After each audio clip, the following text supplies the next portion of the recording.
വിജയത്തിന്റെ ഏറ്റവും ഉയർന്ന കൊടുമുടിയിൽ നിൽക്കുമ്പോഴും ഒരാൾ എന്തിനായിരിക്കും മരണത്തിന്റെ ആഴങ്ങളിലേക്ക് നടന്നെടുക്കുന്നത്?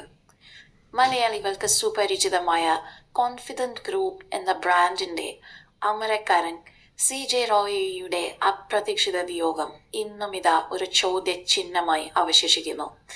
കോടികളുടെ ബിസിനസ് സാമ്രാജ്യം, ആഡംബര കാറുകളുടെ വലിയ ശേഖരം, ലോകമെമ്പാടും ബന്ധങ്ങൾ, എന്നിട്ടും എന്തുകൊണ്ട് വെറുമൊരു ആത്മഹത്യ എന്നതിലുപരി ബിസിനസ് ലോകത്തെ ചതിക്കുഴികളെക്കുറിച്ചും മാനസിക സമ്മർദ്ദങ്ങളെക്കുറിച്ചും വലിയ ചർച്ചകൾക്കാണ് ഈ മരണം തുടക്കമിട്ടത്.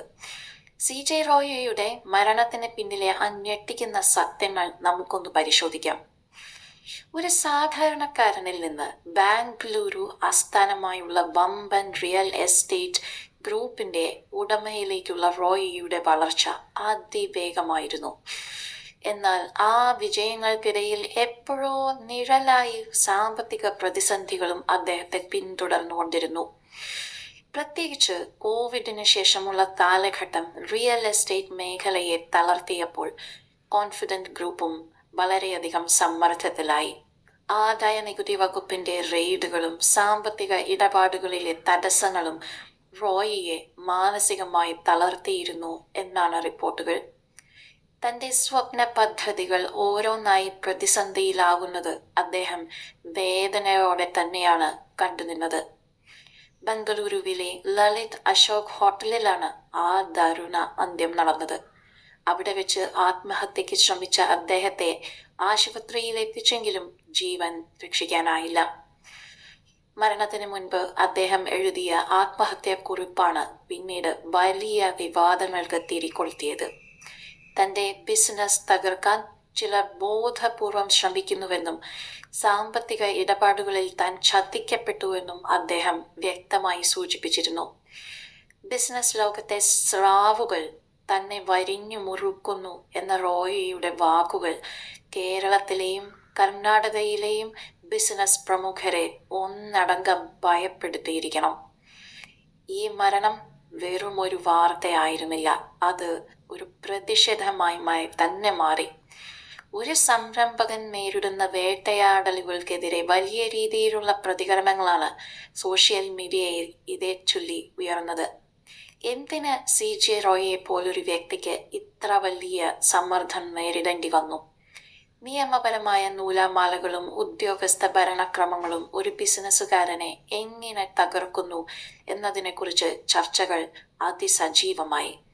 അദ്ദേഹത്തിന്റെ കുടുംബം നേരിട്ട ആഘാതം വിവരിക്കാനാവാത്തതായിരുന്നു. തന്റെ മക്കളുടെ ഭാവിയെക്കുറിച്ചും കമ്പനിയുടെ നിലനിൽപ്പിനെക്കുറിച്ചും അങ്ങേയറ്റം ആശങ്കാകുലനായിരുന്നു അദ്ദേഹം എന്ന് സുഹൃത്തുക്കൾ ഓർമ്മിച്ചെടുക്കുന്നു. CJ റോയിയുടെ വിയോഗം ഒരു വലിയ പാഠം തന്നെയാണ്. റിയൽ എസ്റ്റേറ്റിന് പുറമെ സിനിമാ നിർമ്മാണത്തിലും, അതായത് ലണ്ടൻ ബ്രിഡ്ജ് പോലെയുള്ള ചിത്രങ്ങൾ, അതിലെല്ലാം പങ്കുചേരാൻ CJ റോയ് അതീവ താല്പര്യം പ്രകടിപ്പിച്ചിരുന്നു. അതുപോലെ തന്നെ ഇന്ത്യയിലെ തന്നെ മികച്ച കാർ ശേഖരങ്ങളിൽ ഒന്ന് അദ്ദേഹത്തിന് സ്വന്തമായിരുന്നു. അദ്ദേഹത്തിന്റെ മരണത്തിന് പിന്നിൽ എന്തെങ്കിലും തരത്തിലുള്ള ഭീഷണികൾ ഉണ്ടായിരുന്നോ എന്ന് കർണാടക പോലീസ് വിശദമായി അന്വേഷിച്ചിരുന്നു. ആത്മഹത്യാക്കുറിപ്പിൽ പരാമർശിച്ച ചില വ്യക്തികളെ ചോദ്യം ചെയ്യുകയും ചെയ്തിരുന്നു. എന്തൊക്കെ തന്നെയായാലും ആഡംബരങ്ങൾക്കും കോടികളുടെ ആസ്തിക്കുമപ്പുറം ഓരോ മനുഷ്യനും നേരിടുന്ന മാനസിക സംഘർഷങ്ങൾ നാം തിരിച്ചറിയേണ്ടതുണ്ട്. ഒരു വലിയ സാമ്രാജ്യം കെട്ടിപ്പടുത്ത വ്യക്തി പോലും തകർന്നു പോകുന്ന നിമിഷങ്ങൾ ഈ ജീവിതത്തിൽ ഉണ്ടാകാം. ആധുനിക ബിസിനസ് ലോകത്തെ മത്സരങ്ങൾക്കിടയിൽ സ്വന്തം ജീവൻ നഷ്ടപ്പെടുത്തേണ്ടി വരുന്ന ഈ ഒരു അവസ്ഥ ആവർത്തിക്കപ്പെടാതിരിക്കട്ടെ. ബിസിനസ് സംരംഭകരുടെ മാനസികാരോഗ്യം ചർച്ച ചെയ്യുന്ന വേദികളിൽ ഇപ്പോഴും CJ റോയിയുടെ മരണം ഒരു വലിയ ഉദാഹരണമായി ചൂണ്ടിക്കാണിക്കപ്പെടുന്നു. ആദരാഞ്ജലികളോടെ ഈ വീഡിയോ അവസാനിപ്പിക്കുന്നു. നിങ്ങളുടെ അഭിപ്രായങ്ങൾ താഴെ കോമെന്റുകളായി രേഖപ്പെടുത്തുക.